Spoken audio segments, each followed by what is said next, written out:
দোয়া বা প্রে, যেটাকে প্রেয়ার বলতে যা আসে, মানে শুধু সালাত না, যত রকমের দোয়া খায়ের আছে এগুলো যে বাথরুমে না করে। কারণ কি, যে বাথরুম হচ্ছে শয়তানের বাসস্থান বা অ্যাবোর্ড, মানে থাকে ওইখানে শয়তান, সোজা কথা। একই জিনিস কবরস্থানে নামাজ পড়তে নিষেধ করা হয়েছে। আপনারা জানেন এমনকি যে মসজিদে কবর আছে সেই মসজিদে নামাজ পড়তে নিষেধ করা হয়েছে। দ্যাট ইনক্লুড শাহজালাল, শাহপুরানের মাজার টাজার সব আসবে আর কি, সিলেটে বা অন্যত্র যেখানে আছে। কেন এইসব সিমেট্রি বা যে সিমেট্রিজ বা যেগুলা কবরস্থান যেগুলো, এগুলোতে নামাজ পড়লে এখান থেকে আস্তে আস্তে শিরকের উৎপত্তি হবে, বা শিরকের উৎপত্তি এভাবে হয়। এরপরে বলছেন যে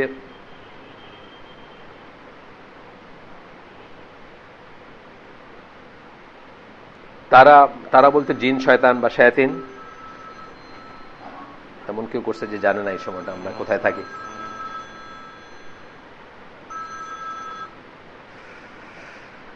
এমন কেউ করছে যে জানে না, হ্যাঁ, না জানারই কথা। এক সেকেন্ড আমি ধরতেছি। আচ্ছা, সো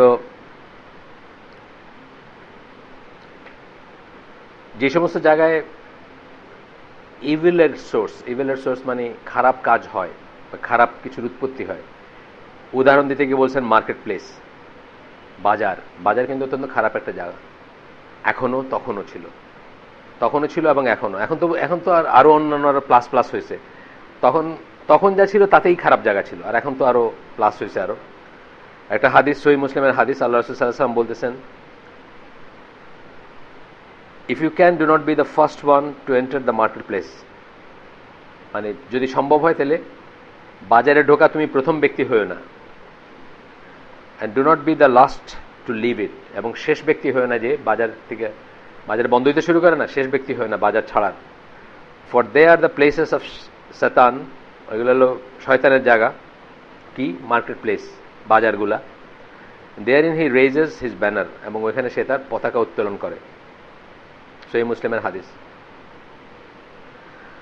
আচ্ছা, এছাড়া আমরা এটা পড়তেছি ইসের আন্ডারে, যে কোথায় কোথায় থাকে এবং কোন কোন সময় থাকে। এখানে আমরা কি পাইলাম, যে মার্কেট প্লেস, আবার স্পেশালি না করলেন শুরুতে বা শেষে না থাকতে, মানে একা না থাকতে বা একা না যাইতে, বা এরকম একটা আছে।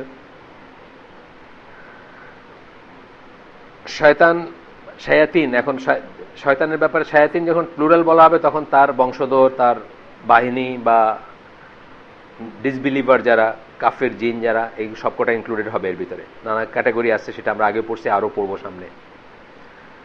এখানে বলতেছেন যে মানুষ যেখানে থাকে তারাও সেসব জায়গায় থাকেন, কিন্তু আমরা এটা চাইলে অ্যাভয়েড করতে পারি, বা তারা যেন ঘরে না ঢুকতে পারে সেরকম ব্যবস্থা করতে পারি।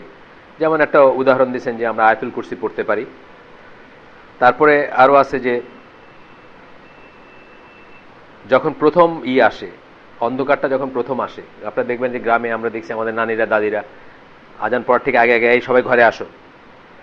এটা আসলে হাদিস ভিত্তিক একটা জ্ঞান এবং হাদিস ভিত্তিক কথা ছিল এটা, যে যখন প্রথম অন্ধকার হইতে শুরু করে, when the dark first comes, যখন প্রথম অন্ধকার হইতে শুরু করে, তখন তারা বেশি বেশি তাদের মুভমেন্ট হয়, তাদের মানে জিন বা শায়াতিন, তাদের মুভমেন্ট হয়। এন্ড দেয়ারফর, এবং সেই জন্য আল্লাহ রাসূল সাল্লাল্লাহু আলাইহি ওয়াসাল্লাম মুসলিমদের বলছেন to bring their children during that period, bring in their children আর কি, ভিতরে যেন নিয়ে আসেন, ঘরের ভিতরে, ওই সময়টায় বা ওই সময়গুলোতে। এই জন্য বললাম যে আমার নানিরা, দাদিরা বলতেন যে তাড়াতাড়ি হাত পা ধো, ঘরে ঢুকো। আবার সন্ধ্যা পুরাপুরি হয়ে গেলে তখন ওই ইটা থাকে না, মানে ওই সময়টা থাকে না, চেঞ্জ অফ আর কি, যখন একটা শিফট চেঞ্জ হচ্ছে দুনিয়ায়, তখন তাদেরও হয়তো শিফট চেঞ্জ হয় বা কিছু একটা যায়। তো এটা বুখারী এবং মুসলিমের হাদিসে আসছে।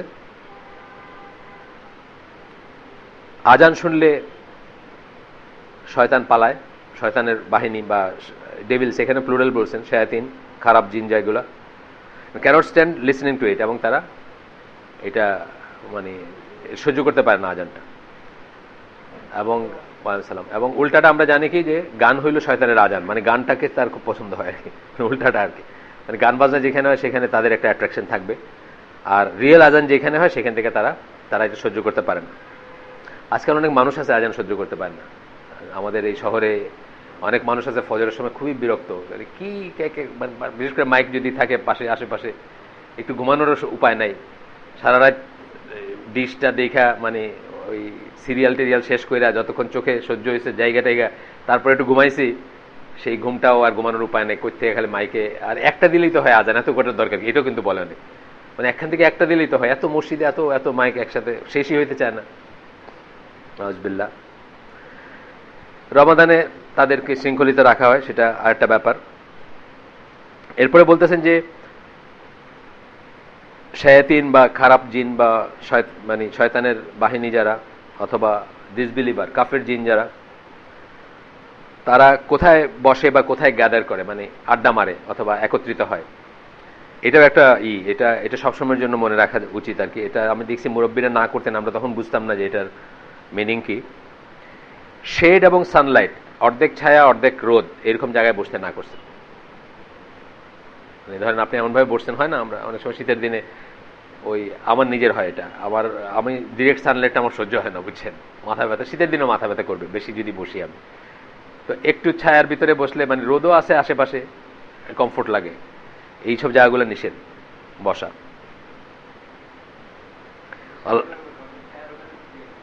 হ্যাঁ, অর্ধেক ছায়া অর্ধেকই, মানে আছে না আপনার ঘরের ছায়াটা পড়ছে, তো ছায়াও বসলেন আবার রোদেও বসলেন, এইরকম আর কি।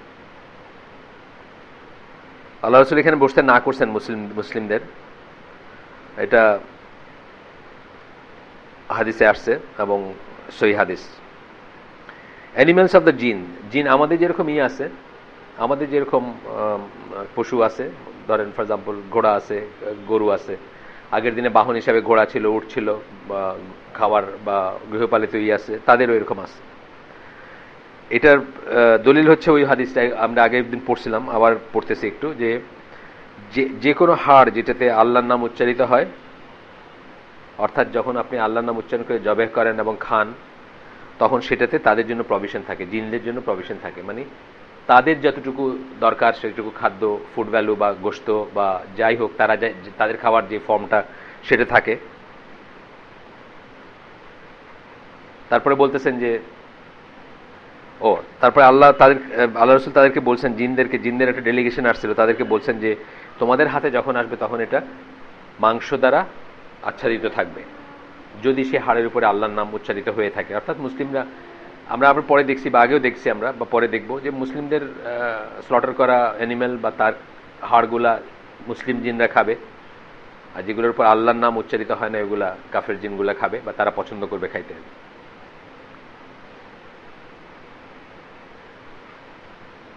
অ্যান্ড দ্য ডাং মানে গোবর বা ওই ধরনের জিনিস, এখানে ব্র্যাকেটে বসে অফ দ্য ক্যামেল লেখা, is fodder for your animals. এটা আল্লাহ রাসূল জিনকে বলছেন যে তোমাদের পশুর খাদ্য। তাতে বুঝলাম আমরা কি বুঝলাম, যে তাদেরও পশু আছে, কি ফর্ম কি জানি না, পশু আছে তাদের। সিলেটের একটা বিলিফ হচ্ছে যে ঘোড়া ফর্মে জিনদের পশুরা থাকে, এটা মানে সিলেটের একটা টার্মও আছে এটার জন্য। কেউ বলেন যে ঘোড়া নাকি মরলে জানাজা পড়তে হয়, জানাজা না পড়লে এগুলা এইসব খারাপ জিন হয় বা এইসব হয়, এরকম গল্প আছে, আই ডোন্ট নো এগুলার কি, মানে এগুলার বেসিস কি। তবে ঘোড়ার খুরের আওয়াজ, মানে সিলেটে যে সমস্ত জায়গায় তারা জিনের গল্প করে থাকেন, সেসব জায়গায় ঘোড়ার খুরের আওয়াজের গল্প আমি শুনছি, ছোটবেলায় শুনছি। আচ্ছা, তারপরে বলতেছেন যে কিছু কিছু পশু আছে যেগুলার সাথে বা যেগুলা আশেপাশে জিন থাকে। একটা হচ্ছে যেমন উটের কথা বলছেন, আল্লাহ রাসূল সাল্লাল্লাহু আলাইহি ওয়াসাল্লাম বলছেন উটের কথা। একটা হাদিস, এটা হচ্ছে সহিহ আল জামির হাদিস, হাসান হাদিস। এখানে আল্লাহ রাসূল বলতেছেন, well the camel has been created from devils and behind every camel is a devil। বলতেছেন যে উটকে created from devils, জিনদের ভিতর থেকে তৈরি করা হয়েছে। এটার এক্সপ্লেনেশন আমি জানি না, এখানেও নাই, আমরা হয়তো অন্য কোথাও পাবো। এবং প্রত্যেকটা উটের সাথে বিহাইন্ড এভরি ক্যামেল, প্রত্যেকটা উটের পেছনে একটা শয়তান বা খারাপ জিন, যেটা আমরা বলি আর কি, শায়াতিন, সেটা আছে। এই জন্য যেখানে উট চড়ানো হয় সেখানে সালাত আদায় করতে না করছেন আল্লাহ রাসূল। উট চড়ানো হয়, যেখানে উট খায় বা ই করা হয়। এটা একটা হাদিস আসছে, এটাও সহিহ চেনের সুনানের হাদিস, Ibn Majah. Do not pray in the pastures of camels, যেখানে উট চড়ানো হয়, ঘাসের জায়গা, ঘাট খাওয়ানো হয়, সেখানে নামাজ পড়তে না করছেন। For they are from the devils, but pray in the fields of the sheep, for they are blessed. কিন্তু যেখানে ভেড়া চড়ানো হয় সেই মাঠে নামাজ পড়তে পারো। কিন্তু ঈশের মাঠে, এটা আমার জানা ছিল না, আমি নতুন জ্ঞান এটা আমার, যে ঈশের মাঠে নামাজ মানে উট চড়ানো যে জায়গায় হয় সে জায়গায় নামাজ পড়তে না করছেন। এরকম একটা হাদিস আসছে একই থিমের, আমি আর পড়লাম না ওটা। এরপরে আসতেছে আগলিনেস অফ শয়তান। শয়তান যখন সিঙ্গুলার বলবো তখন ধরে নেবেন ইবলিসের কথা বলা হচ্ছে, আর যখন শায়াতিন বা ডেভিলস বলবো তখন তার বংশধর বা খারাপ জিনদের কথা বলা হচ্ছে। এখানে সূরা সাফফাতের একটা আয়াত, দুইটা আয়াত কোট করতেছেন, দুইটা না, দুইয়ের বেশি, 62, 63, 64, 65। So is it better as a welcome or the tree of Zaqqum? Zaqqum বলে একটা গাছের কথা আপনি জানেন না, বিষাক্ত ফল, যেটার কাটাওয়ালা বিষাক্ত ফল। We have appointed it a torment for wrongdoers. এই গাছটা বা গাছের ফলটাকে আমরা শাস্তি হিসাবে করছি।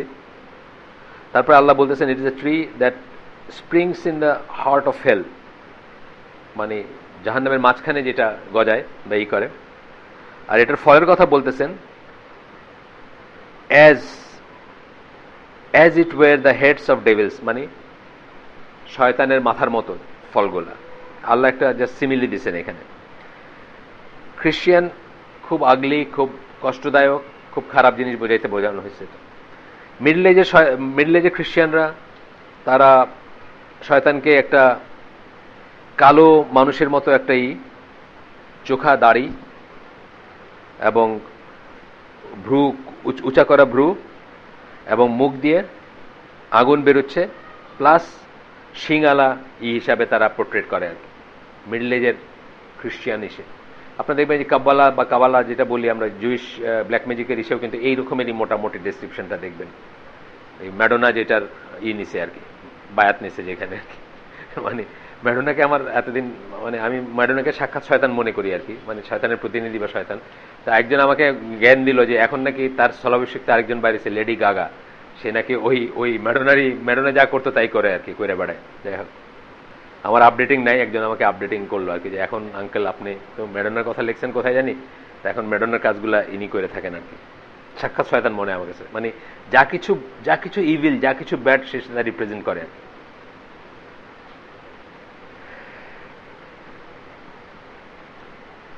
এরপরে আসতেছে যে শয়তানের দুইটা শিং আছে। সহিহ মুসলিমের হাদিস, আব্দুল্লাহ ইবনে ওমরের বর্ণনায়, do not seek to pray when the sun is rising or when it's setting, যখন সূর্য উঠতেছে বা সূর্য ডুবতেছে তখন নামাজ পড়তে চেয়েও না বা নামাজ পড়ার চেষ্টা করো না। verily it rises and sets between the two horns of a devil, শয়তানের দুইটা শিঙের মাঝখানে এটা উদিত হয়। এটা বলার একটা রিজন আছে, এটা বলছেন এই জন্য যে আরব দেশের যারা সূর্য এবং সূর্যের পূজা করতো যারা, তারা এই সময়টাকে সেজদা দেওয়ার জন্য বা ইবাদতের জন্য করতো, যখন সূর্য উঠতেছে এবং যখন সূর্য ডুবতেছে। এবং এখান থেকে তারা পলিথিস্ট, তারা কাফের হয়ে যেত, বা কাফের শয়তান, মানে সূর্য পূজারী হইতো। এটা হচ্ছে মেইন রিজন আল্লাহ রাসূল যে জন্য না করছেন, মানে শয়তানের হর্নের ভিতরে, মানে এটার সাথে শয়তানি যুক্ত আছে, এটা বোঝাইতে চাইছেন। এখানে আসবে এক্সপ্লেনেশনে পরে, কিন্তু হর্ন যে আছে এটা বোঝা যাচ্ছে এখান থেকে। আরেকটা হাদিস, আল্লাহ রাসূল বলতেছেন যে যদি সূর্য ডুবতে থাকে তাহলে সালাত আদায় করো না যতক্ষণ না এটা ডিসঅ্যাপিয়ার করছে, মানে কমপ্লিটলি আর দেখা যাচ্ছে না সূর্যটা ততক্ষণ পর্যন্ত, মানে প্রসেসটা যখন চলতেছে তখন আর নামাজ পড়ো না। Do not wait for your prayers until the sun is rising nor while it's setting, for verily it sets and rises between the two horns of shaitan. একই কথা আর কি, মানে সূর্য ওঠা এবং ডোবার সময় নামাজ পড়ে না, কারণ শয়তানের দুইটা হর্নের মাঝখান দিয়ে সূর্য ওঠে, মাঝখানে মানে এটা কন্টেন্ট থাকে বা ভিতরে থাকে।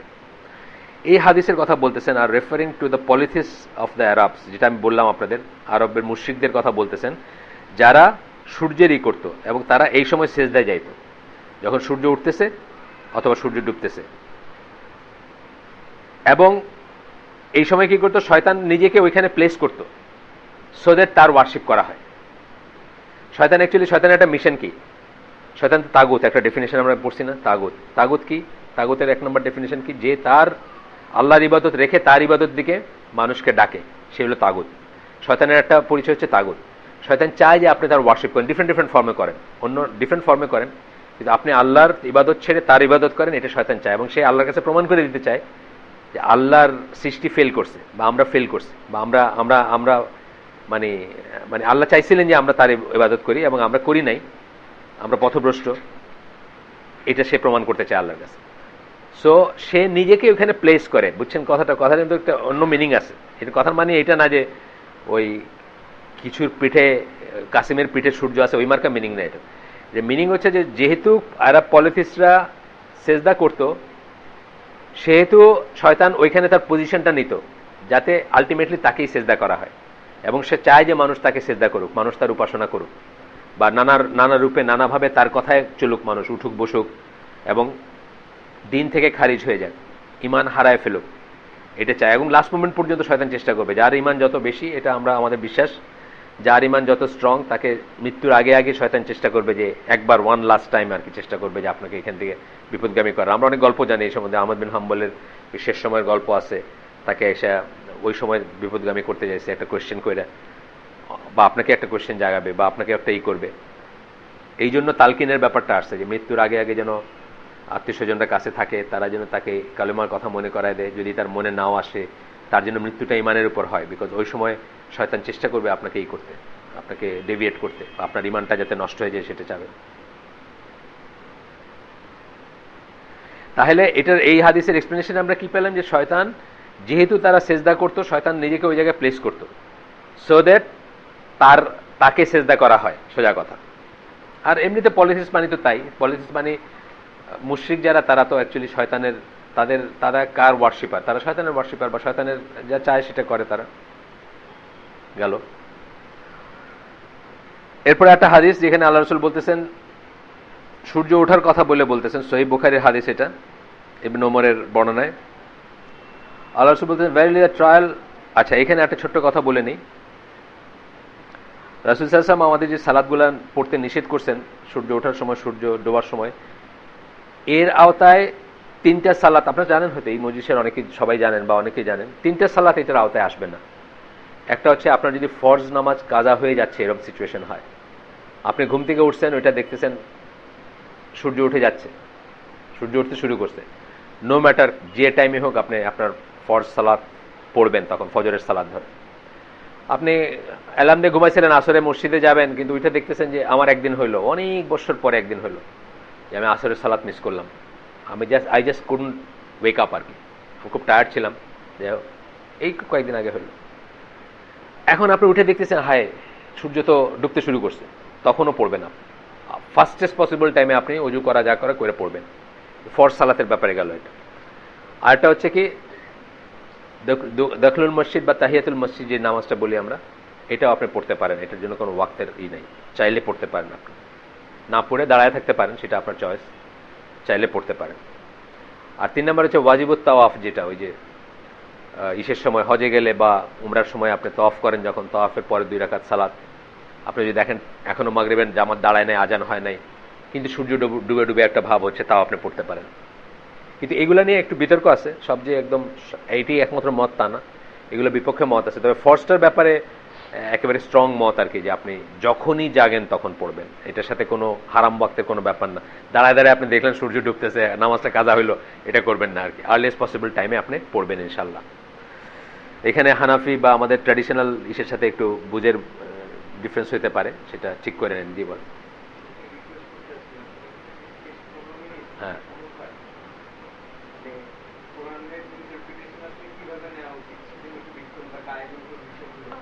আচ্ছা, যা শুনতেছে, আচ্ছা ঠিক আছে ইনশাল্লাহ 15 মিনিট একটা নোটিশ দিয়ে আমাদের, আমার তো এদিকে দেখি না আমি। হ্যাঁ ঠিক আছে ইনশাল্লাহ। হ্যাঁ এখানে তো অনেক, এখানে নতুন যারা আসছেন তারা তাদের শখ হইতেই পারেন, এখানে সিজন পাবলিক তো সবাই 5 বছর 4 বছর 3 বছর ধরে শুনতেছে। ঠিক আছে ইনশাল্লাহ। তো এটা এটা জানার ব্যাপার, এই জন্য জানার ব্যাপার যে আপনি একটা একটা ইবাদত থেকে বঞ্চিত হবেন, স্পেশালি ফরজ, মানে ফরজ নামাজ যেটা, এটা অনেক সময় হয়। মানে আমার আরেকদিন হইলো আমি এশার নামাজ পড়ি না, এইভাবে বাইরে কোথাও ছিলাম, বাসায় গেছি, খাইছি, যেহেতু সবসময় পড়া হয় মাথায় আসেই নাই যে রাত্রে 11টায় বা 10টায় আমার এশার নামাজ বাকি আছে। আমি দাঁত মাইজা সবকিছু করে বিছনায় যখন শুয়া চোখে ওষুধ দিছি বা কিছু একটা, তখনই আমার মনে হচ্ছে আল্লাহ আমি তো আজকে এশার নামাজ পড়ি। এটা হইতে পারে, কিন্তু হইলেও আপনি ওই ট্র্যাপে পড়বেন না। আপনি সাথে সাথে, মানে মাসলাটা হচ্ছে সাথে সাথে মনে হওয়ার সাথে সাথে করলে আপনি আর কোনো ব্লেম নেই আপনার উপর।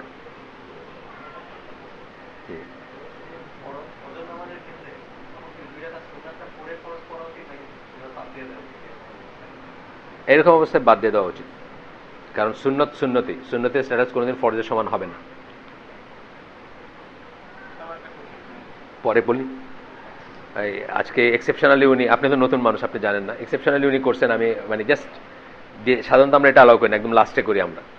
এটার উদাহরণ আমি দিই, আপনারা বুঝবেন সবাই, যে আমরা যারা ট্রেনে যারা জার্নি করি তারা দেখি যে চেন টানে, চেন টানলে কি হয়, 5 মিনিট ট্রেনটা আড়িখোলার বাইরে এক জায়গায় থামলো, ঢাকা স্টেশনে এসে পৌঁছলেন আধা ঘন্টা লেটে। কেন? ওই 5 মিনিট থামতে গিয়ে যে রিটার্ডেশন এবং পরে অ্যাক্সিলারেশন করছে, আর 5 মিনিট যোগ করে আধা ঘন্টা হয়ে গেছে। তো হালাকে আমি দেখছি যে একবার যদি হারায় যায় খেইটা, আরেকবার আনতে অনেক সময় লাগে। উনি কেন করলেন আমি জানি না, উনি এটা করেন না সচরাচর। উনিও কেন আজকে ইন্টারাপ্ট করলেন? নতুন মানুষ দেখে করছেন না, এটা করেন না। আমরা এটা করি, এন্টারটেন করি না। ইনশাল্লাহ আপনার কথা আমি নিব পরে। এটা হচ্ছে আল্লাহ রসুল বলছেন যে very trial will come from here, পূব দিকটা দেখায় বলছেন, পূব সাইডটা, ওনার দেশ থেকে পূব দিক যেটা, the calamity will come from here where the horn of Satan rises, ওই যে সূর্য উঠে যে এখান থেকে আর কি, সেটা। তো এটা ইস্টের কথা বলতে গিয়ে বলছেন। এই এতক্ষণ পড়ার একটা কারণ হচ্ছে যে শয়তানের চেহারার ভিতরে হর্ন বইলা দুটো জিনিস আছে, মানে তার শিং আছে। আমরা আরেকটা এসে ফেরেশতাদের আকীদায় পড়ছি, ফেরেশতাদের কোন ফেরেশতার শিং আছে। কাদের কথা পড়ছিলাম মনে আছে? যারা আল্লাহর আরশ ক্যারি করেন, 8 জন ফেরেশতা, তাদের শিংয়ের আছে পড়ছি আমরা। আর আমরা প্রাচীন কালে জানি গ্রিকদের ভিতরে, ভাইকিংসদের ভিতরে শিং না থাকলেও মুকুট টাইপের পড়তো তারা, শিংআলা। এটা বীরত্বের একটা চিহ্ন ছিল ভাইকিংসদের ইসের ভিতরে। জুলকারনাইন বলি না আমরা, জুলকারনাইন মানে 2 শিং আলা, যার 2 শিং আছে। অ্যাকচুয়ালি কি শিং ছিল তা না, শিংআলা হেলমেট টাইপের জিনিস পড়তো তারা। আপনি দেখছেন না ভাইকিংদের ছবি টবি, এই যে সুইডিশদের ছবি, বা আগে যারা যোদ্ধা টোদ্ধা ছিল তারা পড়তো আর। আলেকজান্ডারেরও ওই দিন দেখলাম এসে উঠছে একটা, যে 2 শিংয়ের। অনেকে ওই জুলকারনাইন বলতে আলেকজান্ডার বলেন, আমি অবশ্যই সেটা মনে করি না, কিন্তু আলেকজান্ডারের ছবি দিয়ে কোন একটা পেপারে দিছে যে উনিও ওই শিংআলাই পড়ছেন, হেলমেট টাইপের পড়ছেন আর কি, মানে শিং দেখা যাচ্ছে 2টা। অ্যাকচুয়াল শিং না এগুলা হচ্ছে ওই মানে বীরত্বের চিহ্ন বা বর্ম টাইপের জিনিসের অংশ আর কি। আচ্ছা, এবার আমরা পড়ব শয়তানের এবিলিটি বা ডেভিলস, শয়তান ইন পার্টিকুলার, জিন ইন জেনারেল, তাদের এবিলিটি এবং স্ট্রেংথ, তাদেরকে আল্লাহ কি কি মানে ক্ষমতা দিচ্ছেন এবং কি কি শক্তি দিচ্ছেন সেটা পড়বো আমরা। একটা জিনিস হচ্ছে যে সবাই অ্যাগ্রিড যে স্পিড এবং মুভমেন্ট, গ্রেট স্পিড এবং মুভমেন্ট, সাংঘাতিক আমাদের তুলনায় স্পিড। কিন্তু এটাকে একজন স্কলার দেখছি জিনের উপরে, যে আহমদ শাকারের একটা বই আছে, আপনারা চাইলে বাংলাদেশে পাওয়া যায়, আমার কাছে আছে বা আমাদের লাইব্রেরিতে আছে, আপনারা চাইলে পড়তে পারেন। ওইটাতে উনি এক্সপ্লেন করছেন কিভাবে, মানে এখানে কেউ স্ফেরিক্যাল ট্রিগোনোমেট্রি, জিওমেট্রি পড়ছেন কেউ আছেন ম্যাথমেটিক্সে, মানে উনি বলছেন যেমন ধরেন আমরা যারা জাহাজের বা প্লেনের যারা চাকরি করি, এই আমরা যখন ইসে আসি, মানে আমেরিকা থেকে জাপান আসি বা জাপান থেকে আমেরিকার ওয়েস্ট কোস্টে যাই, আমরা কিন্তু এইভাবে সেল করি। আপনি যে গ্লোবটা দেখেন আমরা এইভাবে যাই, কিন্তু এই বাঁকা সার্ফেসের উপর এটা হলো শর্টেস্ট ডিস্টেন্স। আপনার দেখলে মনে হবে এরকম করে যায় কেন, সোজা যেতে পারে না, সোজা গেলে ডিস্টেন্সটা অনেক বেড়ে যাবে। আর আমরা বাঁকা যাই, মানে বাঁকা সার্ফেসের উপর বাঁকা লাইনটা হচ্ছে অ্যাকচুয়ালি স্ট্রেট লাইন এবং শর্টেস্ট ডিস্টেন্স। একটু আন্দাজ করলে বুঝবেন আর কি। তো জিনের জিনিসগুলো বলছেন যে আমাদের ডিস্টেন্স যেটা বলি, মানে এখান থেকে ওইটার কিছুটা আলামত পাবেন আর কি। আমাদের কাছে ডিস্টেন্সে যেভাবে তারা একটা শর্টকাট নেয় মানে একটা পা তার হরাইজনে থাকে, একটা এখানে থাকে, মানে তার জন্য ডিস্টেন্সটা অন্যভাবে ক্যালকুলেটেড হয়, মানে আমাদের মতো করে আমরা যেভাবে ডিস্টেন্স ক্যালকুলেট করি ওইভাবে না। এই স্ফেরিক্যাল ট্রিগোনোমেট্রিতে আমি অল্প একটু বোঝাইতে চাইছিলাম যে একজন লেমেন মনে করবে আরে এখান থেকে আমি জাপান দেখে এনে লস এঞ্জেলস এইভাবে দাগ টানে না কেন, এইভাবে যায় কেন, কিন্তু এইভাবে গিয়ে আমি হয়তো 1000 মাইল বাঁচাই ফেলছি।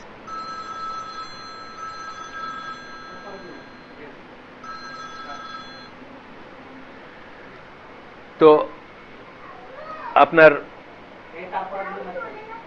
এই জন্য একটা ব্যাপার যে গ্রেট স্পিড এবং মুভমেন্ট, এটা একটা ব্যাপার যে আপনি যেটা আপনার কাছে ডিস্টেন্স যেভাবে ক্যালকুলেট হয় তার কাছে ওইভাবে হয় না। ধরেন একটা স্ফেরিক্যাল জায়গার, অন্যভাবে বলতেছি আমি, একটা বলে আপনি পয়েন্ট এ টু পয়েন্ট বি যান, এইভাবে ঘুরে গেলেন আপনি মানুষ, কিন্তু তাকে যদি তার যদি অ্যাক্সেস থাকে যে সে এইভাবে যাইতে পারে। আসসালামু আলাইকুম। ওয়ালাইকুম সালাম। ও ভাই আমি পরে কথা বলি, আমি এটা হালাকে আসি ইনশাল্লাহ, পরে ফোন করতেছি আপনাকে।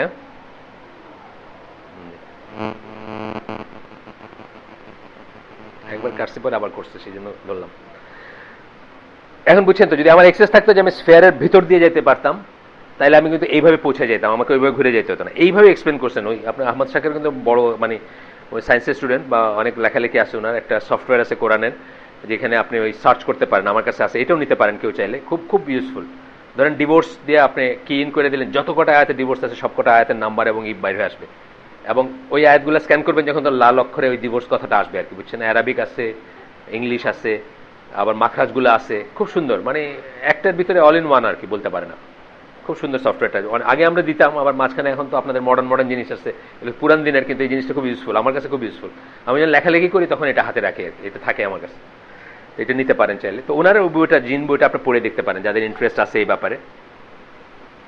তো বলতেছেন যে অনেক দূর যাইতে পারে, এটা আমরা প্রমাণ পাচ্ছি কোত্থেকে, যে কোরআনের ওই ওই সূরা নামল 27 নম্বর সূরা 39-40 নম্বর আয়াতে আল্লাহ বলতেছেন যে জিনদের একজন বলল যে এই বসার থেকে ওঠার আগে আমি ওই ইসের কি বলে বিলকিসের ওই সিংহাসনটা নিয়ে আসতে পারবো। তখন পিপল অফ নলেজ যারা আরো বেশি জ্ঞানী ছিলেন, অর্থাৎ মানুষ, তাদের একজন বললেন যে চোখের পলক ফেলার আগে সে নিয়ে আসতে পারবে, মানে আরো ফাস্ট নিয়ে আসতে পারবে। এটা থেকে মানে সায়েন্টিফিক যারা মুসলিমরা যারা মানে চিন্তা ভাবনা করেন, তারা বলেন যে একটা সময় ছিল যখন এখনকার চেয়েও অ্যাডভান্স সভ্যতা ছিল, কারণ জিন যেটা বলছে বসার থেকে ওঠার আগে, আর মানুষ বলছে চোখের পলকের আগে, তার মানে মানুষের কাছে এর চেয়ে বেটার টেকনোলজি ছিল তখন, সেগুলো সব ধ্বংস হয়ে গেছে। আবার এইভাবে মানে মানে সাইনোসয়েডাল, মানে সভ্যতা আসবে, সভ্যতা যাবে, এবং আমরা জানি যে শেষ যুদ্ধগুলো হবে তরবারিতে এবং ঘোড়ার পিঠে। হয়তো এই সমস্ত আপনারা এমনিই জানেন যে ধরেন এই পৃথিবীর সেমিকন্ডাক্টরের যদি সোর্স ফুরায় যায়, নতুন কোনো কিছু বাইর করতে না পারে, অথবা ধরেন মানে এই কম্পিউটারগুলো সব করাপ্ট হয়ে গেল, অথবা এইগুলো কাজ করলো না, এখনকার যে অস্ত্রগুলো, আপনার অস্ত্র তো কোনোটা কাজ করবে না যদি এখানে ঠিকমতো যদি হ্যাক করতে পারে কেউ, মানে সুপার হ্যাকার যদি কেউ হয়, কোনো অস্ত্র কাজ করবে না আপনার, তখন আবার ঘোড়ায় আর তরবারিতে ফিরে যাবেন আপনি। তো যাই হোক, এগুলো অসম্ভব না, এগুলো আমরা ইসের থেকে জানতেছি, এগুলো আমরা কোরআনে জানতেছি যে এরকম একটা সময় ছিল। আপনারা এমনি যদি কিছুটা যদি দুনিয়াদারি নিয়ে পড়েন, মায়ান সভ্যতা অথবা মাচু পিচু বলে একটা জায়গা আছে পেরুতে, ওইটা পাথরে বানানো সব বিল্ডিং টিল্ডিং গুলা, সাম ফিউ থাউজেন্ড ফিট উপরে, ওই সমস্ত জায়গায় কি করে এই পাথরগুলো উঠাইছে আজও কেউ সলিউশন করতে পারে নাই। ওইখানে পাথর হয় না, ওইখানে জিওলজিক্যাল বলে যে ওখানে কোনো পাথর হয় না। এই টনস অ্যান্ড টনস অফ পাথর আগের দিনে কি করে ওইখানে অত 1000 ফিট উপরে নিচে পেরুতে ওই শহর বানাইছে, এটা একটা রহস্য। তার মানে কি আগে এইসব টেকনোলজিগুলো ছিল, কোনো না কোনো ফর্মের টেকনোলজিগুলো আগে ছিল এক সময়, এখন আর নাই, ধ্বংস হয়ে গেছে, আবার আসবে। আমরা এটা বুঝি যে মমি দেখেই বুঝি, ইজিপশিয়ান এই যে কি বলে আপনার পিরামিড দেখে বুঝি, বা আরো অনেক জায়গাতে আমরা অনেক জিনিসের আনসার পাই না এগুলো কেমন করে ছিল। যেমন ভারতীয় ওই ঋষিদের গুহাতে রকেটের ছবি আইকা বিমানা লেখা আছে নিচে, 4000 বছর আগের এটা, মানে আঁকাটা হচ্ছে 4000 বছর আগে, কিন্তু একদম রকেট সদৃশ্য জিনিস, এবং নাম দেওয়া ওইখান থেকে বিমান নামটা আসছে, বিমানা লেখা আছে, কেমনে উই ডোন্ট নো, মানে কথা হচ্ছে। যাই হোক, সো বলতেছেন যে তাদের পাওয়ার হচ্ছে কি গ্রেট স্পিড অ্যান্ড মুভমেন্ট, এটা কোরআন সমর্থিত, এবং এটা যারা জিন এনকাউন্টার করেন বা জিনদের সম্বন্ধে মানে রিসার্চ করেন বা জিনদের কালচার করেন, আমি ব্রাদার বললাম কালচার করাটা বেটার একটা কথা, যেটা আমাদের জন্য নিষিদ্ধ, কিন্তু জিনের কালচার করাটা আমাদের জন্য নিষিদ্ধ। চাইলে আপনি জিন হাসিল করতে পারবেন, ইটস নট ইম্পসিবল, মানে খুব ভালো আমলেরও দরকার নেই, কিন্তু এটা আমাদের জন্য নিষিদ্ধ, কারণ এটার অনেক আনুষঙ্গিক অনেক বিপদ আছে। একটা বিপদ হচ্ছে টোটালি ইমান হারানো আর কি। একসময় আপনি তার উপরেই বিশ্বাস স্থাপন করবেন এবং আল্লাহ থেকে আপনার বিশ্বাস ফিরে যাবে, বা সে অনেক কিছু করতে পারে যেটা আপনি এক্সপ্লেন করতে পারেন না সেরকম।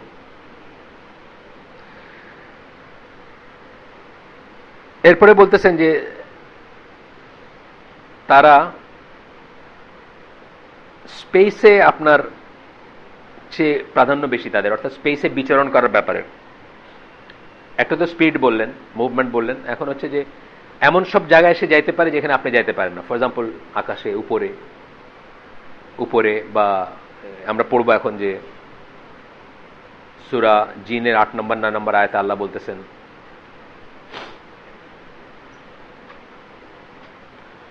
যে আকাশে যে উল্কাগুলা আছে বা শুটিং স্টার যেগুলা, সেগুলোকে কি করা হয়, যে জিনরা ওই সমস্ত জায়গায় যাইতো, কি করতে যাইতো, আকাশে যে সমস্ত কথাবার্তা হয় ফেরেশতাদের ভিতর কথাবার্তা বিনিময় হয়। মানে ধরেন একটা অর্ডার আল্লাহ দিলেন, এটা পাস হয়, বা একটা ডিক্রি আল্লাহ করলেন, এটা পাস হয়, ফেরেশতা থেকে ফেরেশতায় পাস হয়, তাদের ভিতরে নিয়ে আলোচনা হয়। তো এরা জিনরা মানে আমাদের যে স্ফেয়ার আছে তার হায়েস্ট ইসে গিয়ে সেগুলো শোনার চেষ্টা করত। কিন্তু পরবর্তীতে দেখা গেল কি, এখন দেখা গেল মানে আল্লাহ রাসূল সাল্লাল্লাহু আলাইহি ওয়াসাল্লাম আসার পরে যে তারা এসব শুনতে গেলে তাদেরকে শুটিং স্টার দিয়ে আঘাত করা হয়, উল্কাপিণ্ড দিয়ে আঘাত করা হয়। সূরা জিনে এটার একটা আছে, যে আমি জাস্ট জিসটা পড়লাম 8 থেকে 9 নম্বর আয়াত, 8-9 আয়াত। রাসূল সাল্লাল্লাহু আলাইহি ওয়াসাল্লামের হাদিস আসতেছে একটা আবু হুরায়রার বর্ণনায়, এটা হচ্ছে বুখারী এবং বুখারীর হাদিস, যেখানে আল্লাহ রাসূল বলতেছেন যে যখন আল্লাহ কিছু একটা ডিক্রি করেন, ডিক্রি মানে জারি করেন একটা কিছু অর্ডার বা তার ইচ্ছা, তখন ফেরেশতারা তাদের ডানা নেড়ে সেটার প্রতি মানে কি বলে সাবমিশন বা তার আত্মসমর্পণের ইটা জানান। এবং যেটা বলছেন যে আওয়াজটা চেইনের মতো আওয়াজ, মেটালিক চেইনের মতো, আমরা আরেকদিন পড়ছি ফেরেশতার ইসে পড়ছি আমরা, সেটা ফেরেশতার আকীদাতে। এবং যখন তাদের ভয়টা কমে, মানে আল্লাহকে তারা খুব ভয় করেন, আল্লাহর একটা কথা হইলে তারা অত্যন্ত ভয়ের সাথে সেটাকে করেন, তখন তারা জিজ্ঞেস করেন হোয়াট ডিড ইউর লর্ড সে, একজন আরেকজনকে জিজ্ঞেস করেন কি বললেন আল্লাহ, এবং তাদেরকে রিপ্লাই করা হয়, তাদেরকে উত্তর দেওয়া হয় যে আল্লাহ যা বলছেন সত্য বলছেন, বা আল্লাহ এটা বলছেন, এইভাবে উত্তর দেওয়া হয়। তখন জিনরা বা যারা এটা চুরি করে শুনতে চায়, দে আর লাইক, এখানে বলছেন যে অন্যদের মতো, মানে এখানে বলে একটা একটা একটা অঙ্গভঙ্গি করছেন যিনি বর্ণনা করতেছেন, then those who listen and they are like বলে বলছেন সাম অ্যাবাভ আদার্স, এরকম আঙ্গুল দিয়ে দেখাইছেন একের উপর আরেক গিয়ে দেখতে, মানে শুনতে চায়।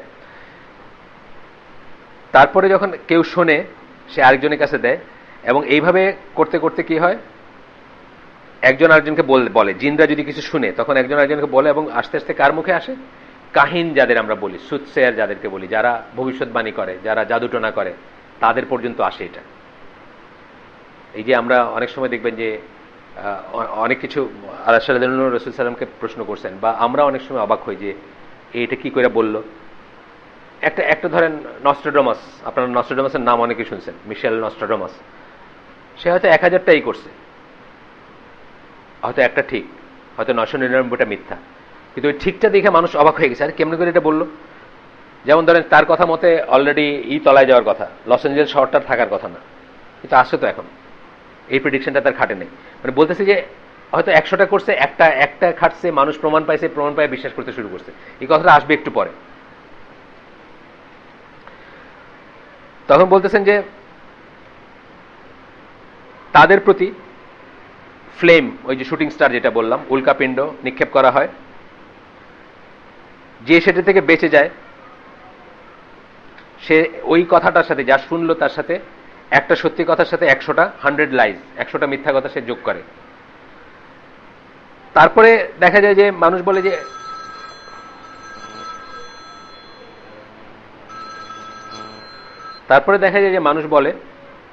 যে এরকম বলছিল না, এই কথাটা তো ঠিক। এই যে নস্ট্রাডামাসের কথা আমি বলতেছি, নস্ট্রাডামাসের এই মুভিটা আমি দেখছি, ডকুমেন্টারি টাইপের করছে একটা, অনেক বছর আগে, 30 বছর আগে হয়তো দেখছি। তো এখানে দুই একটা প্রেডিকশনের কথা বলছে তার, যেটা খুব অদ্ভুতভাবে ই হয়েছে। এই কথাটাই ঠিক মানুষ বলে, কিন্তু ওকে এরকম বলে না, এরকম তো বলছিল সে।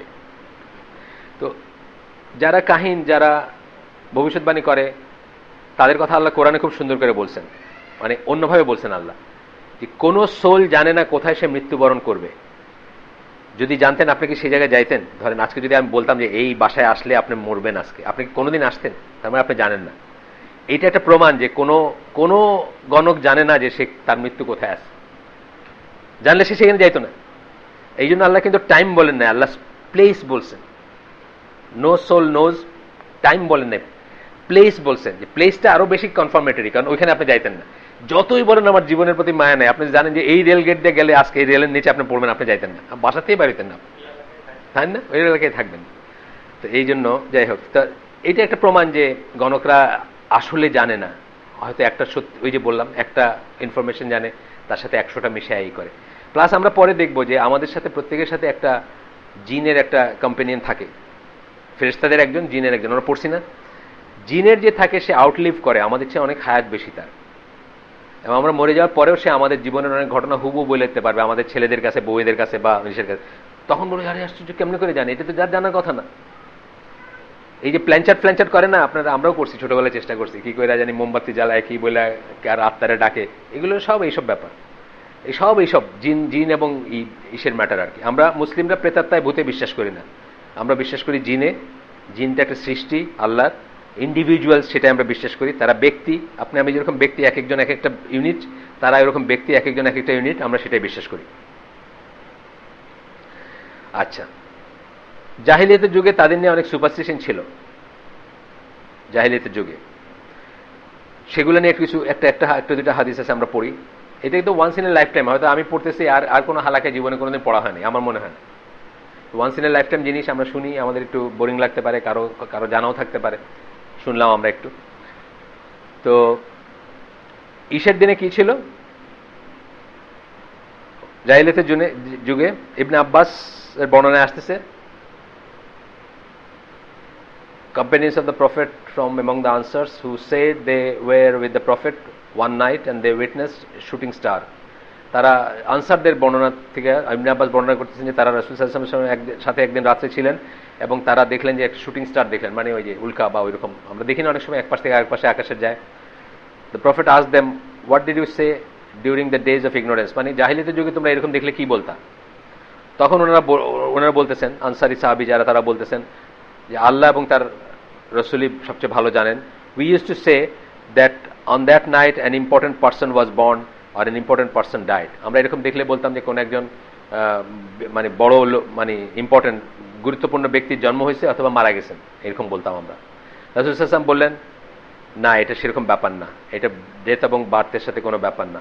But when Allah decides an affair, তখন এই হাদিসটা বললেন, যখন আল্লাহ একটা কিছু ডিসাইড করেন, একটা ডিক্রি ডিসাইড করেন যে এটা হবে, বা কালকের থেকে এটা হবে, বা এই কমটা ধ্বংস হয়ে যাবে, বা এটা এরকম হবে, অনেক কিছু আছে না যেটা মানে এর আগ পর্যন্ত কেউ জানতো না, আল্লাহ প্রথম বললেন। আল্লাহ তো জানতেন সবসময়, আল্লাহ যখন প্রকাশ করলেন ফেরেশতারা শুনলেন, এবং তখন যারা আল্লাহর আরশকারী করেন তারা তখন আল্লাহর প্রেজ করেন আল্লাহকে। আমরা কি জানি প্রেজটা কি? সুবহানাল্লাহি ওয়া বিহামদিহি। ফেরেশতারা সবসময় এটাই করতে থাকেন, জিকির, বেস্ট জিকির এটা আমরা আগে পড়ছি, ফেরেশতাদের বইয়ে পড়ছি। আপনি 15 মিনিটের নোটিশ দেন আমারে, হয়ে গেছে 15 মিনিট? আরো 15 মিনিট আছে টু বিকাম, নাকি শেষ হয়ে গেছে? এখন কটা বাজে? আচ্ছা, তাহলে 8:05 শেষ করবো আপনি বলতেছেন এইটা, এন্ড দেন আরো ওইটা এখন শেষ করতে বলতেছেন। আচ্ছা আচ্ছা, ঠিক আছে, এটা 5 মিনিটে শেষ করে দেবো ইনশাআল্লাহ।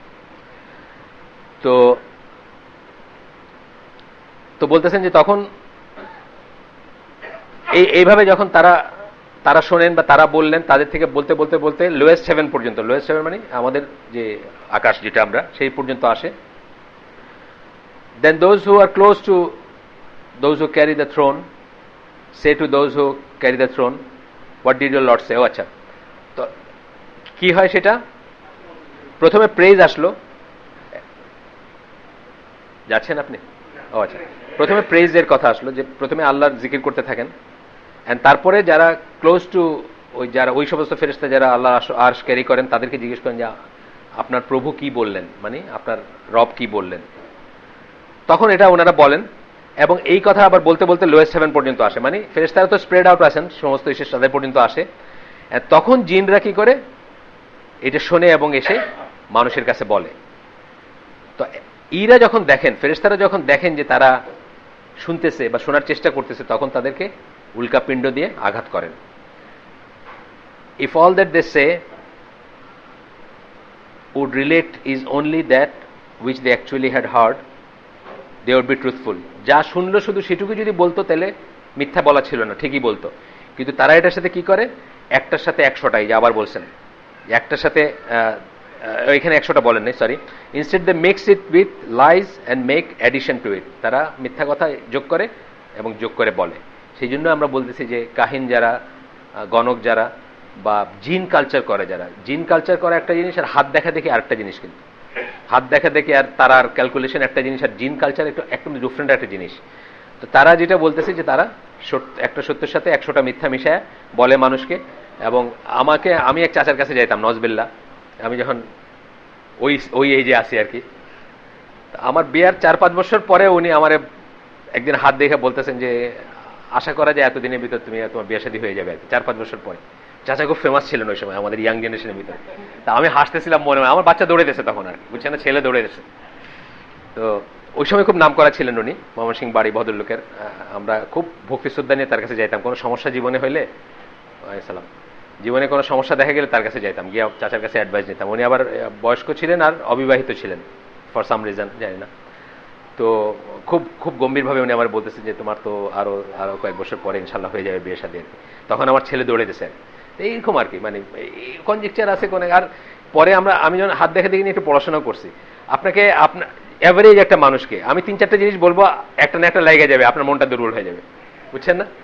এগুলো করতে বেশি কিছু লাগে না। যাই হোক, নওয়াজবিল্লাহ, আল্লাহ মাফ করুন, আপনাদের সাক্ষী রাখলাম, আপনারাও মাফ চান আমার জন্য। আমি এককাল এগুলো নিয়ে পড়াশোনা করছি, কিরোর বই পড়ছি, তারপরে অ্যাস্ট্রোলজি পড়ছি, অকাল সায়েন্স নিয়ে অনেক পড়াশোনা করছি, অনেক সময় গেছে। এগুলো একটা ব্যামো থাকে বোধহয় একটা বয়সে, এটা একটা। আবার সাইকোলজি নিয়ে অনেক পড়াশোনা করছি একসময়, মনে হয়েছে যে মানুষের মন জানতেই হবে, না জানলে তো আমি কি জন্মাইলাম এই দুনিয়ায়। হ্যাঁ, তো এগুলা একটা ফেজ যায় ভেতর দিয়ে। সাইকোলজি ঠিক আছে, মানে একটা লিমিট পর্যন্ত ঠিক আছে। অনেক কিছু ধরেন এই যে রিলিজিয়াস এক্সট্রিমিজম যে বইটা পড়তেছি, ওই বইটা পড়তে গিয়ে আমরা বুঝতেছি যে একটা ফ্রেম আছে যে কারা likely to be prone to extremism, মানে এক্সট্রিমিজমের দিকে কাদের ন্যাচারাল একটা অ্যাফিনিটি থাকবে। এটা একটা প্যাথোলজিক্যাল একটা ফ্রেম আছে, বা একটা ফ্যামিলি ব্যাকগ্রাউন্ডের একটা ব্যাপার আছে। আপনি পড়লে আপনি বুঝবেন যে ও আচ্ছা, এই ফ্যামিলির ছেলেটা এরকম হওয়ার লাইকলি। পরে দেখবেন যে আরে তো মিলে গেছে, তো এরকম। ধরেন বাবা মায়ের খুব ঝগড়াঝাটি হয়, এই ফ্যামিলির ছেলে ভেরি লাইকলি যে এক্সট্রিমিস্ট হবে। সারাক্ষণ ঝগড়াঝাটি দেখে, ঘরের ভিতর অশান্তি, বুঝছেন না, হঠাৎ করে ইসলামের দাওয়াত পাইছে, এক্সট্রিমিস্ট হবে, এটা ভেরি লাইকলি। তার বাইরেও হবে, সব যে ফ্রেমে পড়বে তা না, কিন্তু কতগুলো জিনিস আছে না, সাইকোলজি ব্যাপারটা তাই। সাইকোলজি জানলে আপনি জেনারেল কতগুলো করতে পারবেন। তো একটা লিমিটের বেশি এগুলো যায় না, কোনো লাভ নেই। এটা আমাদের এক টিচার বলছিলেন যে সাইকোলজি জানার ব্যাপারটা হচ্ছে, আপনার পকেটে 100 টাকা আছে, সকালে নিয়ে বাইরেছেন, আপনার মনে অনেক দয়া, যে চাইতেছে আপনি 2 টাকা 5 টাকা করে দিতেছেন রাস্তায় ভিক্ষা, বিকালে যখন ফিরে আসলেন দেখলেন আপনার পকেটে আপনার খাওয়ার জন্য পয়সা নেই। তো অন্যরে জানতে জানতে জীবনের শেষে একদিন দেখবেন নিজের দিকে তাকানো হয়নি কোনোদিন। তো বেটার নিজের দিকে নিজেরই একটু জানার চেষ্টা করেন, অন্যরে না জানার চেষ্টা না করে। তো আসলে অন্যরে জানে কোনো লাভ নেই, মানে এগুলো হচ্ছে একটা সময় আছে, বুঝছেন না, মানে আতলামি বলি আমরা সোজা বাংলায় আর কি। হাত দেখা, এই অ্যাস্ট্রোলজি, এই মেয়েদের সাথে একটু জমান যায় তখন, বুঝছেন না, ওই যে হ্যাঁ, এগুলো হাত দেখতে পারলে তো আপনি মেয়েদের মহলে আপনার মানে একদম ফ্রি অ্যাক্সেস, যে এখানে যাবেন আপনার ঘিরে ধরবে সবাই, আমারটা আমারটা আমারটা, একটু দেখেন। আচ্ছা, সাইকোলজি আরেকটা ব্যাপার, 2-4 শব্দ বলবেন, আতলামি আপনার প্রকাশ পাবে, বাস দেখলেন যে আপনার পিছে পিপল আর ফ্লকিং, বুঝছেন।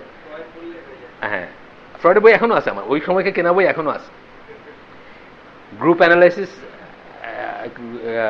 Group psychology and analysis of the ego এখনো আছে, এখনো আমার বাসায় আছে। অথচ ফ্রয়েডিয়ান হিসেবে মানুষ, মানে ফ্রয়েড তো মানুষকে জানোয়ার হিসেবে দেখছে আসলে, গরু, ছাগল, কুকুর, মানুষের মধ্যে কোনো তফাৎ নেই। ফ্রয়েডীয় যদি আপনি চিন্তা করেন, এখন ওটার কেউ মনে করে না, এখন মানে এখনকার সাইকোলজিস্ট কেউ ফ্রয়েডীয় হিসেবে বিশ্বাস করে না, বা করলেও আংশিক করেন আর কি। হয়ে গেছে সময় না? আচ্ছা, তাহলে সুবহানাকা আল্লাহুম্মা ওয়া বিহামদিকা আশহাদু আল্লা ইলাহা ইল্লা আনতা আস্তাগফিরুকা ওয়া আতুবু ইলাইক। কি নিয়ে বলছিলেন?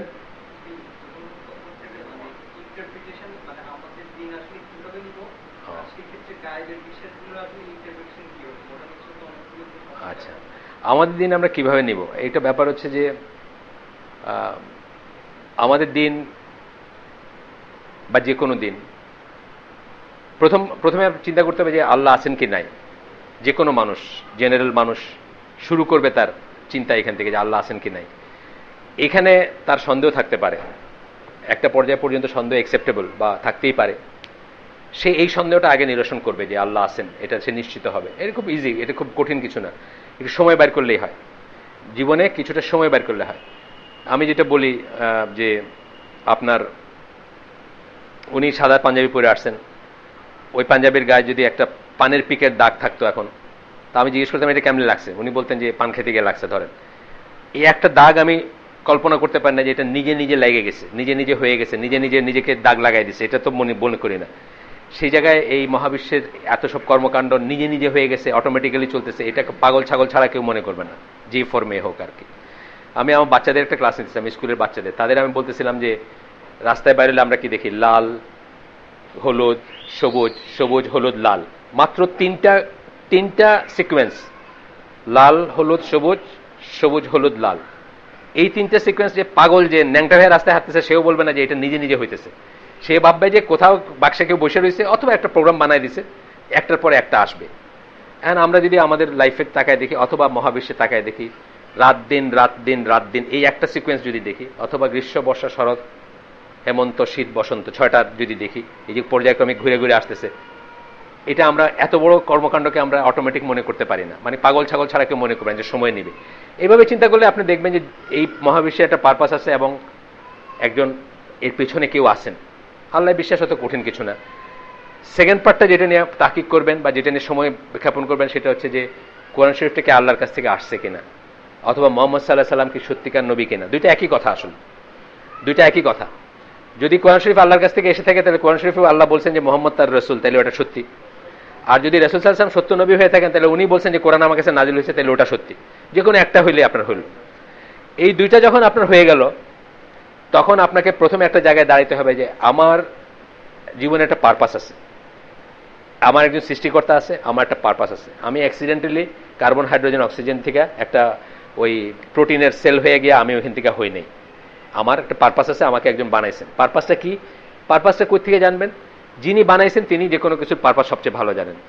যেমন এই ঘরে যে একটা ফ্রিজ থাকে, এই ফ্রিজটা যিনি বানাইছেন উনি এই ফ্রিজটার সম্বন্ধে সবচেয়ে ভালো জানেন, কিসে এটা ভালো থাকবে, কি কত ভোল্টেজে আপনি স্টেবিলাইজার লাগাবেন, এইটার নিচে গেলে এটার এই মোটরটা নষ্ট হয়ে যাবে, এখানে ডিফ্রস্ট করবেন, এই প্যানেলের উপরে আপনি পানি লাগাবেন না, ইত্যাদি উনি সবচেয়ে ভালো জানবেন। একই ব্যাপার, আপনি যদি কনভিন্স হন যে আল্লাহ আছেন, আল্লাহ আপনাকে সৃষ্টি করছেন, কোরআন তার, তাহলে you should go back to the manual, জানার জন্য যে আপনার জীবনের সবচেয়ে মঙ্গলের জন্য সবচেয়ে আপনাকে কেন, প্রথমে আপনার পারপাস কি। ফ্রিজের পারপাস হচ্ছে ঠান্ডা করা জিনিস, বা সবজিকে প্রিজার্ভ করা, বা মাংসকে প্রিজার্ভ করা। ফ্রিজের ভিতরে আমরা কিন্তু কাপড় দিব না, আলমারি গ্রেন করে দিব না। যদি কেউ পারপাস না জানে সে দিতে পারে, কিন্তু এই পারপাসের জন্য আপনি 18,000 20,000 50,000 দিয়ে একটা ফ্রিজ কিনবেন না। আপনি ওটা কিনছেন পানি ঠান্ডা করবে বা খাবার ঠান্ডা করবে দেখে।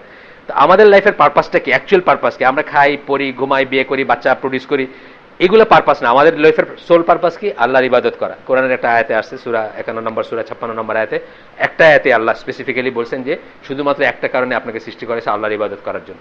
আচ্ছা, ওইখানে গেলে যখন আপনি ওই দুটো বিশ্বাস ঠিক হইলো, আল্লাহ আছেন এবং কোরআন আল্লাহ থেকে আসছে, তখন আপনি কি আপনার পারপাস জানলেন। পারপাস জেনে দেখবেন যে ইবাদত করা বলতে কি বোঝায়, ইবাদতের জিনিসগুলো কই থেকে নেবেন, এগুলো সব আস্তে আস্তে তখন আপনার সামনে আসবে। কিসে বিশ্বাস করবেন আর কিসে বিশ্বাস করবেন না, এটাও আপনার সামনে আসবে। এই কিসে বিশ্বাস করবেন না কিসে বিশ্বাস করবেন না জিনিসগুলো হচ্ছে ইমানের পয়েন্ট। আমরা শর্টকাট যখন আমরা বলি তখন বলি আমানতু বিল্লাহি মালাইকাতি কুতুবি রুসুলি ওয়াল ইয়াউমিল আখিরি কাদার খাইরি শাররি। 6টা আর্টিকেল আছে ইমানের। আল্লাহ ইমান, ফেরেশতা ইমান, আমানতু বিল্লাহি মালাইকাতি কুতুবি কিতাবসমূহে ইমান, মানে আমাদের কোরআন এবং আগের যেগুলো কিতাব ছিল সেগুলো ইমান, রুসুলি রসুলসমূহে ইমান, ওয়াল ইয়াউমিল আখিরি মানে কিয়ামতের দিন ইমান, আর কিসে ইমান? কাদার খাইরি শাররি, measuring out of good and evil. আমাদেরকে কিছুটা আল্লাহ, কিছুটা না মানে আমাদের ভালো মন্দ আল্লাহ মেজার করে দিচ্ছেন। মানে আমি কার ঘরে জন্মাইছি এটা আমি চুজ করি নাই। আমি এখানে জন্মাইছি দেখে আমি এরকম, আমি ক্লিন্টনের ঘরে জন্মাইলে আরেক রকম, আমি পুটিনের ঘরে জন্মাইলে আরেক রকম হইতাম। তো এটাতে আমার কোনো হাত ছিল না, এটা হলো মেজারিং আউট, আল্লাহ ঠিক করে দিচ্ছেন। এগুলো হচ্ছে ইমানের আর্টিকেল, 6টা আর্টিকেল। এই 6টা আর্টিকেল ভিতর একটাও চোখে দেখে বা প্রমাণ করার জিনিস না। প্রথম কথা হচ্ছে এটা, প্রমাণ করতে পারলে এগুলো বিশ্বাস আনার কোনো মানে থাকতো না। প্রমাণ নাই দেখে বিশ্বাস করবেন আল্লাহর কথা মতো, এই জন্য এগুলো বিশ্বাসের ব্যাপার। প্রমাণ করলে সারা দুনিয়ার সবাই মুসলমান হয়ে যেত। আল্লাহ আল্লাহ চান নাই যে প্রমাণ করবেন, বাট এটার আলামত আছে, ইনফারেন্সিয়াল প্রমাণ আছে, ডিরেক্ট প্রমাণ নাই। এই যে আমি বললাম যে আপনি রাস্তায় একটা সিগন্যাল বাতি চেঞ্জ হইতেছে, দেখা বলেন যে কেউ এটা প্রোগ্রাম করছে, কেউ এটা টাইমার লাগাইছে, টাইমার আছে বা কিছু আছে, সেখানে আপনারা আমি দেখাই দিলাম যে কত সূক্ষ্ম জিনিস প্রত্যেক দিন থেকে প্রত্যেক দিনে 1 সেকেন্ড 2 সেকেন্ড করে সূর্যাস্ত সূর্যোদয় চেঞ্জ হচ্ছে, সাইক্লিক অর্ডারে আবার হচ্ছে না। কয়েক হাজার বছর পরে একটা দিন আসে ভার্নাল ইকুইনেক্স বলে, মানে যেদিন রিয়েলি মানে দিনটা এবং রাতটা সমান হয়, কয়েক হাজার বছর পরে আসে, রাফলি প্রত্যেক বছরই আসে। আমরা যেটা পড়ি এই যে 22শে জুন কি আছে না, 2টা ডেট আছে, সেপ্টেম্বর আর জুন, কিন্তু রিয়েলি ভার্নাল ইকুইনেক্স যেটা মানে সত্যিকার সেন্সে ইকুয়াল একদম হয়, টু দ্য সেকেন্ড হয় কয়েক হাজার বছর পরে। সো এই যে প্রোগ্রামগুলা, এই যে হিসাবগুলা, এগুলো কত সূক্ষ্ম হিসাব, এগুলো কি এমনি এমনি হইতে পারে? হইতে পারে না। এগুলো হলো ইনফারেন্সিয়াল প্রমাণ যে আল্লাহ আছেন, কিন্তু তথাপি কিন্তু আমি প্রমাণ করতে পারবো না যে আল্লাহ আছেন। মানে 2 আর 2 যোগ 4 যদি আপনি বলেন, আমি প্রমাণ করতে পারবো না যে আল্লাহ আছেন। মালাইকাতেই ফেরেশতা প্রমাণ করতে পারবো না, কিতাব প্রমাণ করতে পারবো না, এগুলো সব বিশ্বাসের ব্যাপার। কিন্তু আপনাকে প্রাইমারিলি আল্লাহ ডাকছেন কি দিয়ে? যুক্তি দিয়ে ডাকছেন। একবার আল্লাহর কাছে সারেন্ডার করার পরে তখন আপনি আপনার আকীদা বিশ্বাসগুলো ওইখান থেকে নেবেন, মানে ওয়াহি থেকে নেবেন। ওয়াহি কি? কোরআন, হাদিস, অথবা দুইটাই। হাদিস মানে কোরআনকে বলি আমরা ওয়াহি মাতলু, মানে ওয়াহি যেটা তেলাওয়াত করা হয়, ওয়াহি মানে আল্লাহর থেকে যেটা আসে বাণী। হাদিস হচ্ছে ওয়াহি গায়ের মাতলু, যেটা তেলাওয়াত করা হয় না বাট ওইটাও আল্লাহর কাছ থেকে আসা ওয়াহি। এই দুইটা জায়গা থেকে আপনাকে নিতে হবে বিশ্বাসের সমস্ত বস্তু। এই যে আমরা পড়তেছি এগুলা আপনি দেখছেন নাকি? কোরআন হাদিস, বাইরে কোনো কথা নেই। একবারও স্কলার বলেন না আমার মনে হয় এটা ঠিক না, এটা বলেন, আমার মনে হয় এটা ঠিক হইলে এটার গ্রহণযোগ্য রইল। কোরআন হাদিস, কোরআন হাদিস, কোরআন হাদিস থেকে নিতে হবে। আচ্ছা, কোরআনের ইন্টারপ্রিটেশন কোথা থেকে নেবেন? তাফসীর কোথা থেকে নেবেন? তাফসীরের প্রধান সোর্স হচ্ছে 3টা। কোরআনের তাফসীর কোরআন দিয়ে হবে, কোরআনের একটা সূরা একটা আয়াতের তাফসীর কোরআনের আরেকটা সূরা বা আরেকটা আয়াত দিয়ে হবে, এটা হচ্ছে সবচেয়ে গ্রহণযোগ্য তাফসীর। সেকেন্ডটা হচ্ছে কোরআনের তাফসীর সুন্নাহ দিয়ে, আল্লাহ রাসূল কিভাবে বলে গেছেন, হাদিসে কিভাবে বলে গেছেন সেটা দিয়ে। এখানে দেখছেন কোরআনের সাথে সাথে হাদিস আসছে।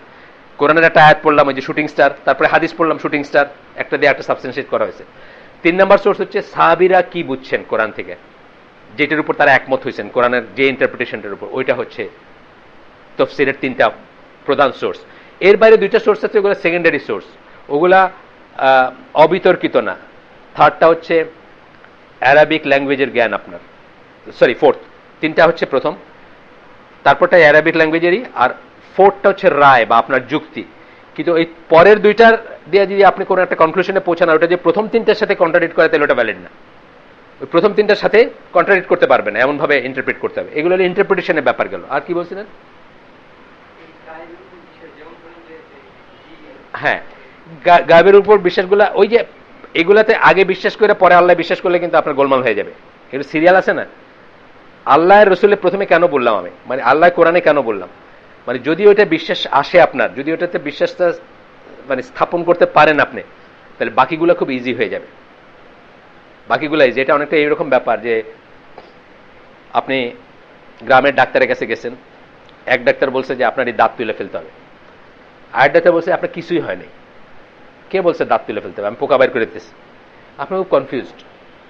তারপরে আপনি ঢাকায় আসছেন, অনেক বড় লকবালা এই এমডি লালা দেখে এক ডাক্তারের কাছে অনেক জিজ্ঞেস করে তার কাছে গেছেন।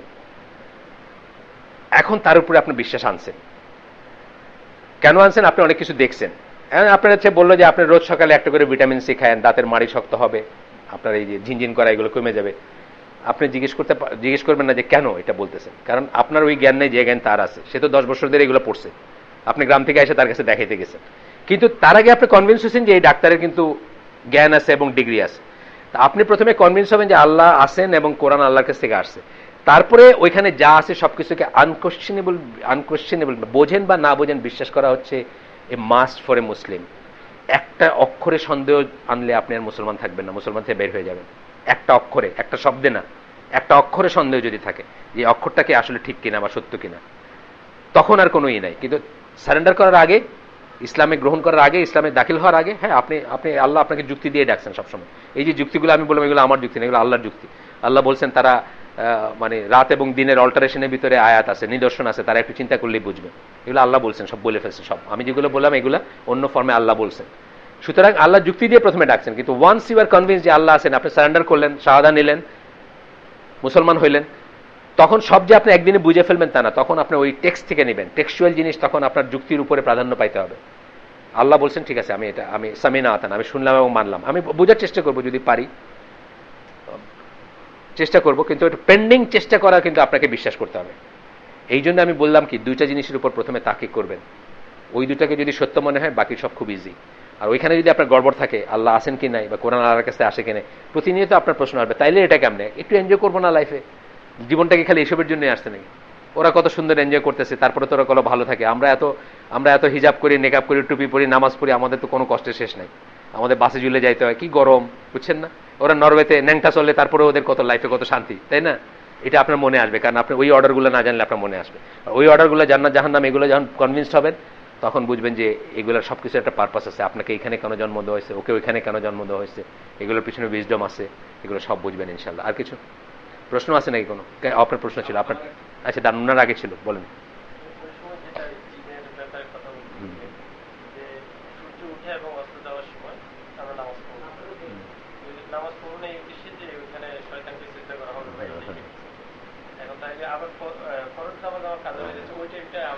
দেখেন, শয়তান একটা বিগার একটা জিনিস করে ফেললো এখানে। আপনি ধরেন, আমি যখন শয়তানের ছিলাম, অনুসারী ছিলাম, একসময় তো ছিলামই, গ্রামে গেলে আমি জুমার নামাজে যেতাম না। কেন? না, এই মানুষগুলা, আমি মানুষের ভয় জুমায় যাব? সব মানুষে কি বলবে এই জন্য যাবো? আমি মানুষ কেয়ার করি না, আমি জুমায় গেলাম না। আমি কি করলাম, একটাই মানে মানুষের রিয়া, যেটা মানুষ দেখানো, এটাকে অ্যাভয়েড করে কিন্তু আমি একটা ফর্স তরক করলাম, আল্লাহর বিগার নাফরমানি করলাম। কিন্তু আমি ঠিক না কথাটা? আল্লাহর একটা ফর্সকে আমি অস্বীকার করে ফেললাম। সো ওইটা হচ্ছে, শখ করে আপনি সিজদা দিতে যাবেন না। কাফেররা কি শখ করে সিজদা দিতে যাইতো? আর একে আপনি আল্লাহর অর্ডার মানতে গিয়ে যাচ্ছেন, এটা স্ট্যাটাসই আলাদা হয়ে গেল। এখানে আপনার ভলেন্টারি কোনো ব্যাপার নেই, আপনার চয়েস নাই কোনো। মানুষ কি বাই চয়েস মুশরিক হয়, আল্লাহ কিন্তু তারা মুশরিক বানান না। আর এখানে আল্লাহর একটা অর্ডার ডিফাই করাটা অনেক বড় একটা খারাপ জিনিস হয়ে গেল। এই জন্য ওই সময় এটা জায়েজ আছে। এটা আপনি শখ করে সিজদা দিচ্ছেন না, শখ করে আপনি বৈশাখী মেলায় যাচ্ছেন না, যে ওইখানে গিয়ে ওই শয়তানের মাথা আল্লাহ একটা মূর্তি মাথায় নিয়ে ঘুরবেন, তার সেই জন্য যাচ্ছেন না। কিন্তু আপনি আল্লাহর একটা অর্ডার করতে গিয়ে, তখন অর্ডার পালন করতে গিয়ে একটা ভুল, সেটা এটা এক্সেপশন, এটা রোজ হচ্ছে না, আপনি ঘুমায় গেছেন। সুতরাং এটা টেক্স প্রেসিডেন্স। মানে ওই যে বললাম আমি, যে লোক দেখানো, আমি কি মানুষের দিকে মানুষের ভয় নামাজ পড়বো নাকি? পড়ে আমি অ্যাকচুয়ালি কি করলাম, অ্যাকচুয়ালি আমি একটা ফরজ ইবাদত থেকে নিজেকে মাহরুম করলাম, অনেক বড় একটা গুনার কাজ করলাম। তো ওইখানে কি হলো, শয়তান সাকসেসফুল হলো না? আমাকে একটা নেক কাজেরই কিন্তু দিছে, যে তুমি কি মানুষের দেখানো, মানুষের ভয় পেয়ে যাবে নাকি, গ্রামের মানুষ কি বলবে এই জন্য তুমি নামাজ যাবে, তুমি বসে থাকো ঘরে। আমি বললাম মানে আমি আর যাচ্ছি না। এটা অনেক আগের কথা, আমি বলতেছি আমার বয়স যখন 17-18 বা ওই ধরনের সময় কথা। না, সুন্নত তো আল্লাহর অর্ডার না, মানে অব্লিগেটরি না। সুন্নত আর অব্লিগেটরির ভিতরে তফাৎ করতে হবে না। এমনিও করবেন না। আপনি আপনি আপনি যেখানে বড় স্কলাররা সবাই বলেন যে আপনি যেখানে ফরজ নামাজ পড়লেন, সাথে সাথে সুন্নত নামাজ ওখানে পড়বেন না। যদি পড়তে আপনি সরে গিয়ে পড়বেন, অথবা জিকির আজকারের পরে পড়বেন। কেন? সুন্নত এবং ফরজের এক স্ট্যাটাস না। ফরজের স্ট্যাটাস একটা, সুন্নতের স্ট্যাটাস। সুন্নতেই আপনার একটা চয়েসের ব্যাপার আছে, আপনি চাইলে পড়তে পারেন, চাইলে না পড়তে পারেন, এই জন্য এটা পড়বেন না। কিন্তু যেখানে আপনার চয়েস নাই, ফরজ বা ওই ধরনের নামাজগুলা, সেগুলো আপনি পড়বেন। জি ভাই বল।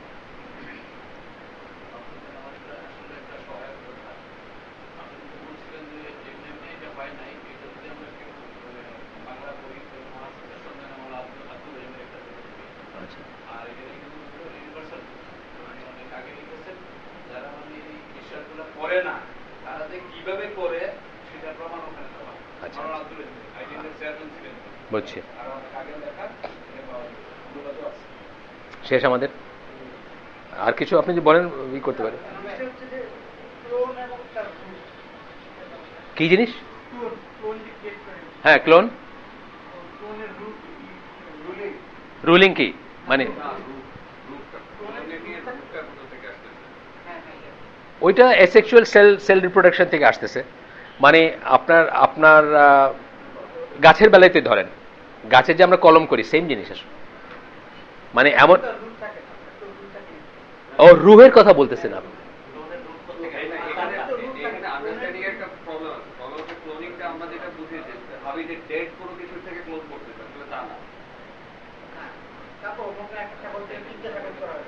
হ্যাঁ, তাহলে একটা গাছকে 4টা গাছ করলেন, ওরও কিন্তু প্রাণ আছে।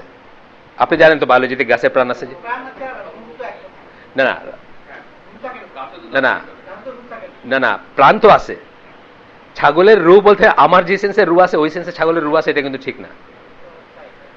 ওই সেন্সে ছাগলের রু আছে ঠিক না, প্রাণ আছে বলাটা বেটার আর কি। কারণ আমরা দেখবো যে অ্যানিমেলের অনেকই নাই, ওই আনসারেবিলিটি নাই, বিবেক নাই অ্যানিমেল, এই বইতে পাবো আমরা। এই জন্য অ্যানিমেলের বিচার নাই। হ্যাঁ, রিপ্রোডাকশন সিস্টেম, কিন্তু বিচার নাই। মানে আমার কাছে প্রাণ এবং রুর ভিতরে একটু তফাৎ আছে। আচ্ছা, রুর ব্যাপারটা যেটা, একটা জিনিস দেখবেন যে এই জিনিসগুলোকে আলাদা করে দেখবেন না। এইগুলাকে আপনি যদি মনে করেন যে আল্লাহর বাইরে গিয়ে আমরা কিছু করতেছি, তাহলে কিন্তু আপনার গ্যাঞ্জাম লেগে যাবে। এই জিনিসগুলো সব আল্লাহর বাইরে যাওয়ার আমাদের কোনো রাস্তা নাই, কারো কোনো রাস্তা নেই। আল্লাহর রিলমের বাইরে যাওয়ার কোনো রাস্তা নেই। স্পেস বলেন, টাইম বলেন, কোথাও যাওয়ার রাস্তা নেই, এবং আল্লাহর ইচ্ছার বাইরে যাওয়ার রাস্তা নেই। কারণ আমাদের আকীদা কি, তাওহীদের কি, আল্লাহ আমাদের এবং আমাদের কাজসমূহকে সৃষ্টি করছেন। তাহলে এই কাজটা আমরা করতে পারতাম না যদি আল্লাহ অ্যাপ্রুভ না করতেন। এবং পৃথিবী সৃষ্টির 50,000 বছর আগে, বা মহাবিশ্ব সৃষ্টির 50,000 বছর আগে আল্লাহ জানতেন যে আজকে আমরা বসে এখানে হালাকা করব। একইভাবে আল্লাহ এটাও জানতেন যে ক্লোন কেউ তৈরি করবে, তাই না? সুতরাং এটা আল্লাহর অ্যাপ্রুভাল সাপেক্ষে হচ্ছে। ঠিক যেমন, মানে জিনিসটা জাস্ট আলাদা। ঠিক যেমন আপনি এটাই বলতে পারেন যে আমি আর আমার ওয়াইফ মিলিত হইলাম, রূহ কই থেকে আসলো। একই প্রশ্ন, কিন্তু একই প্রসেসটা, খালি ডিফারেন্ট, কিন্তু জিনিস কিন্তু একই, প্রক্রিয়াটা একই, এটা আর কি।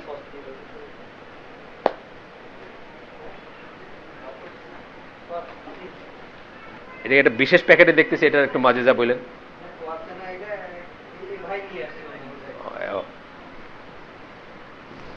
এর কোনো মকসদ থাকলে বললেন। বিয়া শাদী, আজকে তো একটা ওয়ালিমা খাইলাম ওখানে আইসিডিতে, আপনিও ছিলেন।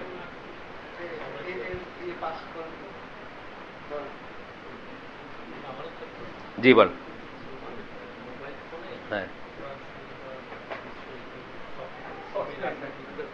রাখতে পারেন, সমস্যা নেই, সস লাগবে না।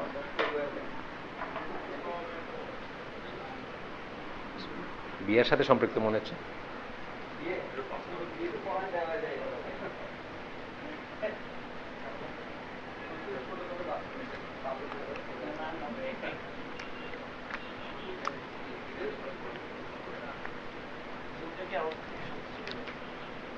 কিছু কিছু ব্যাপারে, কিছু কিছু ব্যাপারে না। আপনি যদি ইমানদার হন, আপনার ব্যাপারে কোনো নেই, সমস্যা নেই। যারা শক্ত ইমানদার তাদের কিছুই করতে পারবে না তারা।